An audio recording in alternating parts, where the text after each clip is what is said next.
दोस्तों नमस्कार। जब इंग्लैंड और ऑस्ट्रेलिया के खिलाड़ी भारत आते हैं तो उन्हें सब कुछ परफेक्ट चाहिए, 16 आने सही बात चीज़ चाहिए। और कभी वो प्रदूषण का सवाल उठाते हैं, कभी कुछ और सवाल उठाते हैं, कभी भोजन का सवाल उठाते हैं, कभी मीन मेक निकालने पर उलझे रहते हैं। लेकिन अपने यहाँ क्या है कि वो सबसे किसी के सामने वो छुपा नहीं है। सारी चीज़ें एक्सपोज हो गई हैं। इंग्लैंड और ऑस्ट्रेलिया का एशेज टेस्ट देखिए, लॉर्ड्स में खेला गया था। उस्मान ख्वाजा बल्लेबाजी कर रहे थे। लॉर्ड्स में जब वो पवेलियन की तरफ जा रहे थे तो एमसीसी के प्लेयर्स ने उनसे गाली गलौज किया। जी हाँ, बिल्कुल सही सुन रहे हैं आप, उनसे गाली गलौज किया। मैरिलबॉर्न क्रिकेट क्लब के जिनके पास राइट्स हैं क्रिकेट के नियम बनाने के, वहाँ के कुछ खिलाड़ियों ने ऐसा किया, गाली गलौज किया। और उसके बाद जब वो गैलरी से निकल रहे थे उस्मान ख्वाजा, तो पता नहीं उस्मान ख्वाजा के साथ क्या उनको एलर्जी थी, वो एकदम वहाँ के जो दर्शक थे उनसे भिड़ गए, उन्हें बहुत ही असंसदीय भाषा का इस्तेमाल किया।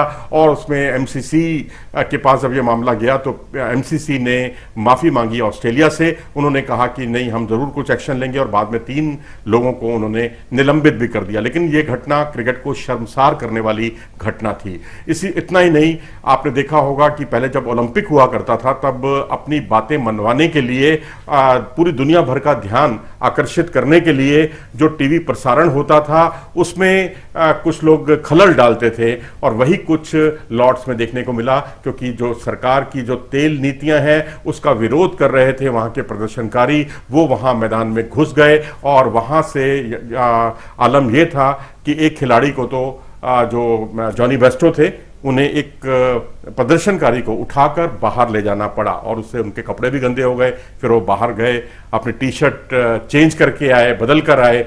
तो ये घटना भी एक शर्मसार करने वाली घटना थी। इतना ही नहीं, जॉनी बेस्टो जब बल्लेबाजी कर रहे थे तो उस वक्त एक बाउंसर आया, और बाउंसर पर उन्होंने बाउंसर को छोड़ा, और छोड़ते ही वो अपने साथी खिलाड़ी जो नॉन स्ट्राइक एंड पर खड़े थे, बेन स्टोक्स, उनसे बातचीत करने चले गए। और तभी अपना मौका ताड़ा कैरी ने, एलेक्स कैरी विकेटकीपर ऑस्ट्रेलिया के, उन्होंने उठाकर गेंद को विकेटों पर मार दिया और उन्हें आउट दे दिया गया। इस तरह से उन्हें स्टंप आउट दिया गया। हालांकि गलती थी इसमें, हम जॉनी बेस्टो का बचाव नहीं कर रहे हैं, लेकिन उनको या तो खिलाड़ी को या नियमानुसार अंपायर को बोलकर जाना चाहिए था कि वो अपने साथी खिलाड़ी से बात करने जा रहे हैं। लेकिन उन्होंने ऐसा नहीं किया, और उसी का फायदा उठाया था एलेक्स कैरी ने।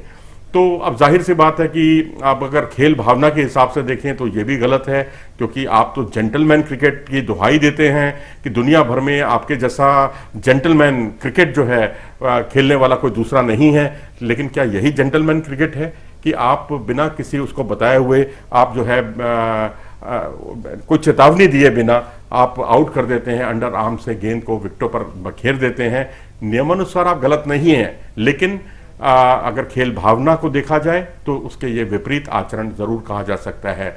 इतना ही नहीं, अगर आप देखें तो मिचेल स्टार्क ने डकेट का कैच लपका, गेंद बहुत नीची थी और गेंद जो है जमीन से टकरा गई थी। अंग्रेजों ने, इंग्लैंड टीम ने बहुत ही जोरदार अपील की, लेकिन एक मौके पर तो अंपायर ने थर्ड अंपायर की तरफ ये मामला टाला था, क्योंकि जॉनी बेस्टो बाहर की तरफ जा रहे थे, क्षमा कीजिएगा, डकेट जो है वो बाहर की तरफ जा रहे थे, तभी उन्हें रोका गया और थर्ड अंपायर ने फैसला देकर उन्हें नॉट आउट करार दिया। लेकिन भाई, ये कौन सा तरीका था कि आप उस पर इतनी कॉन्फिडेंस के साथ अपील कर रहे हैं जबकि गेंद ज़मीन को टच कर रही है? कमिंस ने इस तरह से बहुत इंग्लैंड के खिलाड़ियों के आचरण की आलोचना की। जो कमेंट्री कर रहे थे ग्लेन मैकग्रा, उन्होंने भी इस मामले की बहुत आलोचना की। यानी क्रिकेट को शर्मसार करने वाली बहुत सी घटनाएं इस मैच में देखने को मिली। हालांकि ये मैच बेहद रोमांचक रहा, मैच कहीं भी जा सकता था। एक समय इंग्लैंड के पहली पारी में 47 रन पर 6 खिलाड़ियों को आउट कर दिया था ऑस्ट्रेलिया ने, तो वहीं ऑस्ट्रेलिया के आखिरी 8 विकेट 92 रन में इंग्लैंड के गेंदबाजों ने झटक लिए। और उसके बाद जब इंग्लैंड के बल्लेबाज दूसरी पारी में खेलने के लिए आए तो ऑस्ट्रेलिया ने उनके 45 रन में 4 खिलाड़ियों को आउट कर दिया था। तो इस तरह से मैच बहुत ही उतार चढ़ाव भरा रहा, बहुत ही रोमांचक रहा। लेकिन जो ये उस्मान ख्वाजा से लेकर जॉनी बेस्टो और प्रदर्शनकारियों की जो घटनाएं थी, और जहां आउट नहीं होना चाहिए था वहां पर आपने अपील की, डकेट के का जो कैच लपका था स्टार्क ने, कम से कम at the first place Starc उनको स्टार्क को जो है खुद ही बताना चाहिए था कि ये आउट नहीं है, क्योंकि फील्डर से ज़्यादा लपकने वाले जो खिलाड़ी होते हैं उससे ज़्यादा इसका अंदाज़ा कोई दूसरा नहीं लगा सकता। आप क्या सोचते हैं इस जेंटलमैन रवैये के बारे में? अपनी राय कमेंट सेक्शन में हमें ज़रूर दें। अगर आपको ये वीडियो पसंद आया हो तो इसे लाइक करें और